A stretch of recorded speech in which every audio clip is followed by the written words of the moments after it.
Majorité moun feyre nan non-habitant kek peyi. An pil nan non-habitant peyi yo, pa soti direkteman nan la koloni, gen ki gen racine nan lang, ou swa nan kilti premier habitant ki te habite peyi sa yo. Men avek le tan, yo souvan modifiye ou swa adapte yo ak lang peyi Europe yo. Kontreman a kontinant Ameriken, Amerik ki soti direkteman nan non yon navigate italien ki terele Amerigo Vespucci. Sa li mem se totalman la koloni, dapre l'histoire. Vede suivi video sa jiska la fin pou verifiye si ou kon nou tout habitant peyi mbral pa le de yo la. An rentre non ti detay ki important koun ya.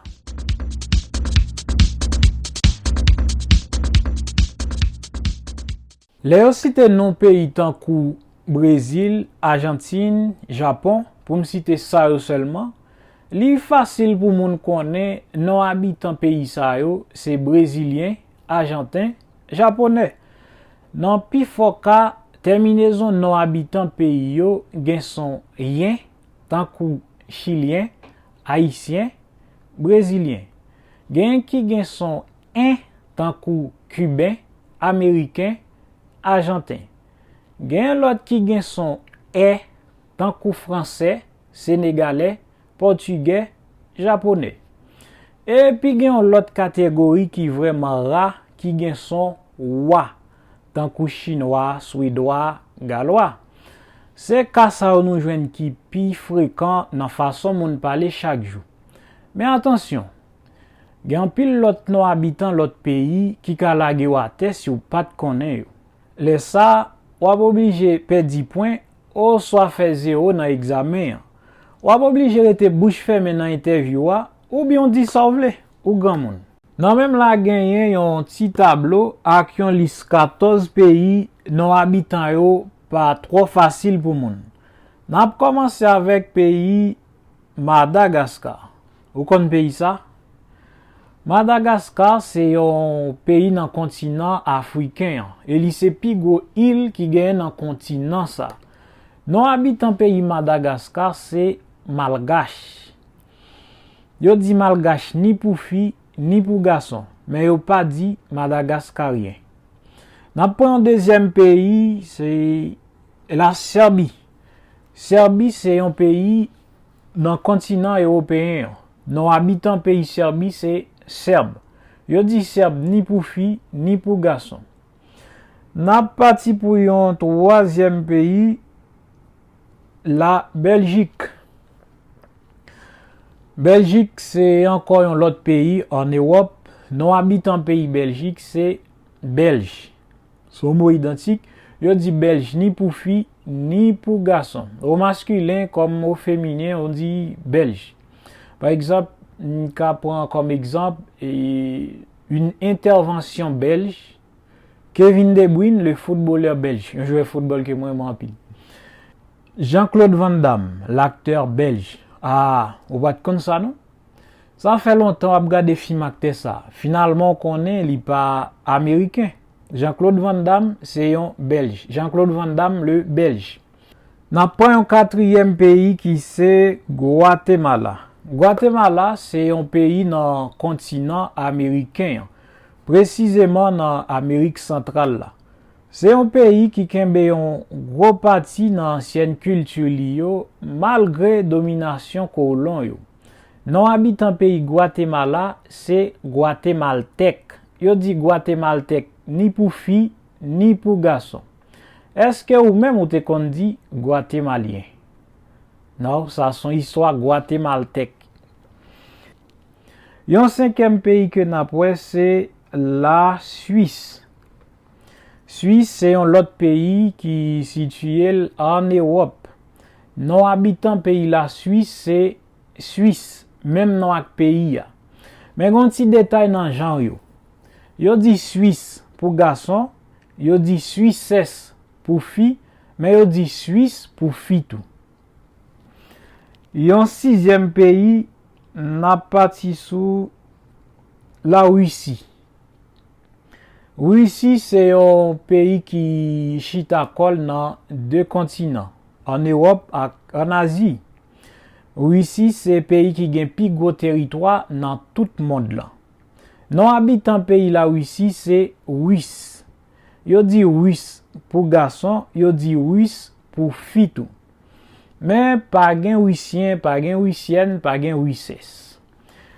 Yon septième pays, nous prenons la Croatie. Croatie est l'autre pays qui est situé dans le continent européen. Non habitant pays Croatie, c'est Croate. Yo dit Croate, ni pour fille, ni pour garçon. Par exemple, Luka Modric, le Croate, une intervention croate. Mais Luka Modric pas un Croatien, yo pas dit ça. Luka Modric c'est un Croate. Huitième pays que n'a pas qu'on y a là, c'est la Grèce. Grèce, c'est un autre pays qui est situé dans le continent européen. La Grèce, c'est pays Platon, avec un pile l'autre nom qu'on habitué citer. Non habitant pays la Grèce, pour garçon, yo dit grec. Pour fille, yo dit grec avec une modification dans orthographe là.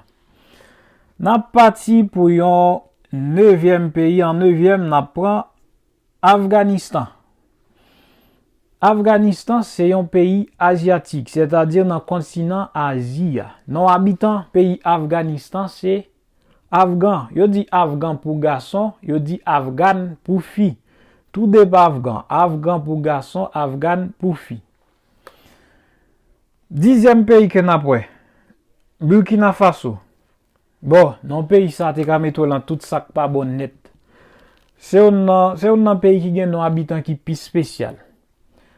Burkina Faso, c'est un pays dans le continent africain. Ou content des pays sans pile. Non habitant pays Burkina Faso, c'est Burkinabé. Yo dit Burkinabé, ni pour fille, ni pour garçon. Pas inquiète de gens ouais accent sous EA. C'est comme ça yo écrit le même. Mais pita, yo te pral vini avec Burkinabé avec un E accent aigu qui sorti dans rapport avec la colonie.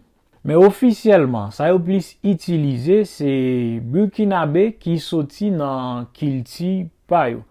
Burkinabé qui écrit avec premier accent théoria. Kounya n'a parti pour un 10e pays. Non, yon 11e pays pardon. Yon 11e qui c'est Slovaquie. La Slovaquie, c'est un pays qui sorti en Europe. Pour nos habitants pays Slovaquie, yo dit Slovaque. Yo dit Slovaque ni pour fille ni pour garçon. Mais yo pas dit Slovakien. 12e pays que n'a pas qu'on y a là, c'est Slovénie. Slovénie, encore un autre pays qui sorti en Europe. Nous pas confondre Slovénie avec Slovaquie, c'est deux pays différents. Non habitant pays Slovénie, c'est slovène. Yo dit slovène ni pour fille ni pour garçon, slovène. D'après 13e pays nous qu'on y a là qui c'est Mongolie. Mongolie, c'est un pays asiatique dans le continent Asia qui sorti dans mi-temps la Chine avec la Russie. Non habitant pays Mongolie, c'est mongol pour garçon, mongol pour fille. Nous étions dans le sens géographique là, les noms des mongols, nous pas dit l'autre bagaille. Nous étions dans le sens géographique là. 14e et dernier pays que nous avons ensemble, c'est la Hongrie. Hongrie, c'est un pays qui sorti dans le continent européen. Non habitant pays Hongrie, c'est hongrois. Yo dit hongrois pour garçon, hongroise pour fille. Mais si vous t'as laissé deviner non pays ça sans pas te connaître, ou t'es qu'à dit hongrien. Mais ça va là-dedans. Gen pile l'autre non habitant pays qui pas trop facile, mais nous prend quelques nan ça qu'attendez plus souvent. Si vous connaissez l'autre non habitant pays qui pas trop facile pour moun, pas hésiter à ajouter là. C'est un plaisir pour me partager vidéo ça ensemble avec vous. E ou menm ki tap gade l, pa neglije pataje l, pase gen pil lot moun kap bezwen l tou. Na wè bientôt nan lot video.